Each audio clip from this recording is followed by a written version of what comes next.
Great, thank you, Suraj. Just gonna get the slides in the right order. Perfect.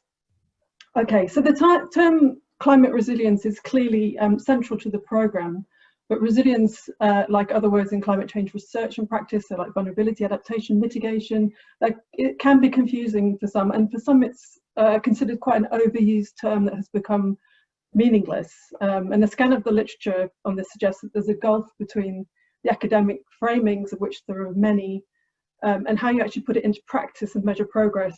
There's a sort of gulf there. And so I became quite curious about what it means to be building climate resilience in the UK. What are we actually doing? And it seemed quite important through the programme to host some conversations about this.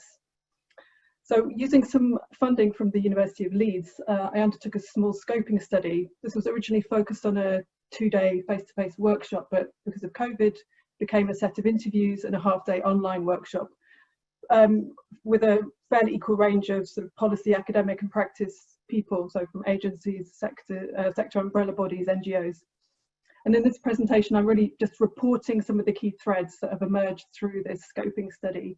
And I've chosen to focus on people's use of the term resilience and what participants felt were important elements of resilience building, and start to touch on what it means in terms of how we go about building resilience in the UK. So it feels a bit like a start of a conversation, but a conversation that I think is important for the programme, and one that I hope to continue through the life of the programme. So this table collates what people said about what they liked and disliked about the term. So in terms of it being attractive, it's attractive because it's a catch-all phrase, it's palatable at a political level to some extent, it brings in money, there's funding attached to it in some cases. It's maybe seen as less scary than adaptation for some people. It focuses on connectedness and the bigger picture of the system, and has an everyday meaning, sort of intuitive meaning that people can relate to. And perhaps in some situations it's seen as having a very positive emphasis, as opposed to things like vulnerability. But the actual conceptual fuzziness that comes out in the literature, some people see is actually quite good when you're trying to think about crossing discipline boundaries. But there are many things that people do not like about it and find it challenging, but particularly things around its ambiguity and vagueness, the sense that it could actually become quite meaningless. So much about the term is unclear. So there's confusion. Does it actually refer only to things around adaptation to climate change, so the physical risks of climate change, or is it also looking at transition risks and sort of disorderly transition? There isn't really agreement about that. There's a lack of clarity about for whom are we building resilience, of what, for what purpose and in what ways. So you're talking about a resilience of a community to flood, a block of flats at heat, or of a nation to climate change in general. Often that's not clearly defined. And in some documents, it seems like it could just mean good. So resilience, you could just try and put the word good in. So it's definitely not a simple concept to put into practice or even to communicate. So what are you actually doing when you're building resilience? Are you bouncing back to some kind of status quo? Are you bouncing forward to something new and transforming? Some models include this idea of transformation and learning, but it's not all of them. And it's not simple to communicate, and sometimes the people who are trying to communicate it perhaps don't understand it that well and maybe don't convey it that well. There are multiple and complex interpretations of it, and it's used inconsistently, even within one sector or organisation or across government, in different departments. And there's perhaps a tendency to focus on the scientific or technical aspects over the cultural and social. And perhaps that comes out of the idea that the original literature was based on the socio-ecological systems, and perhaps these translate pretty poorly into social systems and don't bring in things like power. There's a lack of recognition of what's considered resilient, and there's a lack of recognition of what's considered resilient as being socially constructed, and that this involves political choice.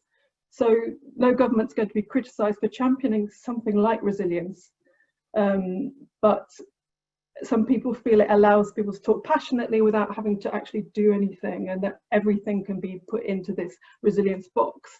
And it becomes one of those political terms that doesn't mean anything. And there's also a neoliberalism critique that the resilience agenda is an abrogation of responsibility of the state and pushing it on to individuals and communities. And certainly in the development context, there's been a pushback against the implication that individuals and communities should be able to overcome or bounce back from everything. And that shifts focus from challenging or looking into the root causes of people's lack of resilience. And sort of finally, it's hard to demonstrate what good resilience actually looks like, and therefore how do you know whether you're making progress? Then I asked people whether they use this, and there was kind of a variety of responses about, well, no, I don't use it, or I use it rarely, or I try and talk about risk or adaptation or preparing for climate change, or I use it in everyday speech, but I try not to define it, or I use it in a specific context, like in resilient cities. But probably one of the most common responses I got was, I use resilience in different ways depending on who I'm with. And that really emphasizes this idea that you might use it, you use it if it's something that you feel that your audience is familiar with and comfortable with. And increasingly it's about, resilience is or should be what we agree it to be. There isn't one external definition. And in fact, having just one definition, you can lose a lot of the richness. There's potentially a lot of baggage attached to it, and you really need to keep bringing it back to what's the purpose of resilience in this context, and what are you trying to achieve. But people did feel it was useful as an entry point to conversations about visions and building resilience with communities particularly, and useful as a way to bring in unheard voices. An opportunity to build something better than there was before, and allow different perspectives on that. So I'm going to draw out 7 key threads that came out strongly from the scoping process, so the interviews and the workshop. So firstly, it's around having a clear vision and outcomes. So a lot was said about the need to develop a proper vision early on in any process of resilience building, and to envision outcomes and then the mechanisms or pathways available to support these.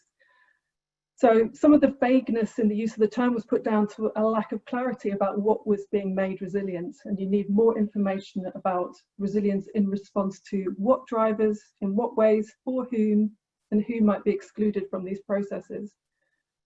Linked to this was an idea of using an outcomes approach rather than a risk-based approach, and the example given was the Scottish Second Climate Change Adaptation Programme. And the images on this slide come from the Adaptation Scotland's Climate Ready Places work, and it's of outputs of their dynamic workshops with people working on adaptation across Scotland, comparing characteristics of adapted and unadapted places. And with the greater clarity that comes with having a shared vision and the outcomes that are desired, other aspects become much easier to define, such as minimum expectation standard thresholds, levels of service, that kind of thing. And although these already exist in some situations, participants felt there wasn't a coherent approach across the UK. The second point is, models and using models and maps. So models are really useful as lenses to help us see the systems we're interested in, and they each highlight different things and could be used to promote discussion and help map what is needed. And I've illustrated a few here, including one from the National Infrastructure Commission, which Tom will be talking about in a few minutes. And these highlight, maybe one of them highlights capacities, one's highlighting more of a sort of process, one's highlighting characteristics. So that you can see them as lenses, sort of drawing out, bringing to light different aspects. And it's quite interesting to look at the same sector or system using these different lenses. But what was also highlighted very strongly in the scoping study was that resilience is very contextual and negotiated. And this is also increasingly in the academic literature, the sense that climate resilience is highly contextual, and that it's not something that exists that you can uniformly work towards, but is better understood as a continuous process of engagement with people who have a stake in the system.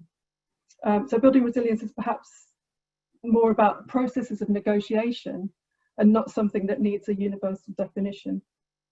So understood in this way, resilient systems need spaces and opportunities for discussion about values and interests and getting a collective sense of what resilience could or should be. So what's the vision of the people in this space and what do they want to work towards? This comes with a lot of assumptions that things like people have equal access to information so they can negotiate on an even playing field, they're willing and motivated to be involved, and then there's a sensitivity to vulnerable communities that perhaps already have been badly hit, where the thought of engaging in a discussion about it happening again brings out a high level anxiety. And also there's assumptions about people having equal capacity and skill in contributing, and that leads to tricky conversations about whether all contributions should be weighted equally. There's an assumption about power and influence, that people have equal access to power and influence, and that we can deal with conflict and resistance to change effectively, and that there are resources to respond, and there's a belief that meaningful change is possible. 1 minute left, Kate. Okay. Yeah, so this is a critical one, so I'll definitely say this one. So there are going to be losses, and we have to find a way to talk about acceptable losses under different scenarios. So what losses are tolerable? There's a lack of agreement about this, and how do we have these kinds of conversations? What can we learn from COVID about this? This requires difficult conversations about what can be delivered, what levels of service are realistic. And participants really spoke of feeling that nobody wants to engage with this, and some because they don't see it's a priority or don't want to accept that it is. But perhaps, but while this remains vague, any response is likely to be inadequate. There's a lot came out about the social justice implications of choices. So there will be winners and losers, and there was a very large chance that existing inequality will be exacerbated. The costing of resilience, this also came up quite strongly, the idea that this will be expensive, and we need a system that looks at outcomes rather than inputs and thinks about economics in a different way. So in the Stern report, we talked about having low discount rates. So economics is predicated on future generations being able to afford more than we do now, and that probably doesn't work anymore. We don't want to spend money on contingency, and we can learn a lot from the COVID response about that. Things that people might have thought it'd be too expensive to have stockpiles, but perhaps in the fullness of time, that's not the case. So how do we put a value on climate resilience? Do things like building in headroom. That's used in the water sector, but now perhaps it could be used more in other supply chains, financial systems. So it's hard to evidence the savings that you make by taking precautions, but that's something we're going to have to learn how to do. Finally, there's sort of the crucial point that came up quite a lot in the workshop, certainly, is around governance and governance structures and their role in nurturing or undermining resilience. So we might have a fantastic vision, but what is realised of the vision is inevitably shaped by the laws, policies, institutions, and systems in which it's playing out. So there was quite a lot on that, and to summarise, integrating resilience ideas into decision making is very complex and costly if we want to do it well. We could do something that we could badge as resilience, but not, if you look closely, really cheaply. But if we do it well, it's about multiple scales of governance, feedback mechanisms, ongoing engagement that's likely to be time consuming and complex and costly. So we have to trade off choosing to pursue resilience over other things that we might want to be spending money on. So going forward, this discussion is not just semantics. So, because when it's used in a policy context, it defines what gets funded and who benefits. We can learn some lessons from COVID, and there are some definite windows of opportunity post-COVID to do something differently. And then in the run-up to COP26, this is a great time to be talking about this. There'll be 2 reports coming out of the study available in the autumn, and I'm hoping this is a continuing theme for the remainder of the programme. And certainly in October, there'll be a webinar on coastal resilience, which will touch on a lot of this.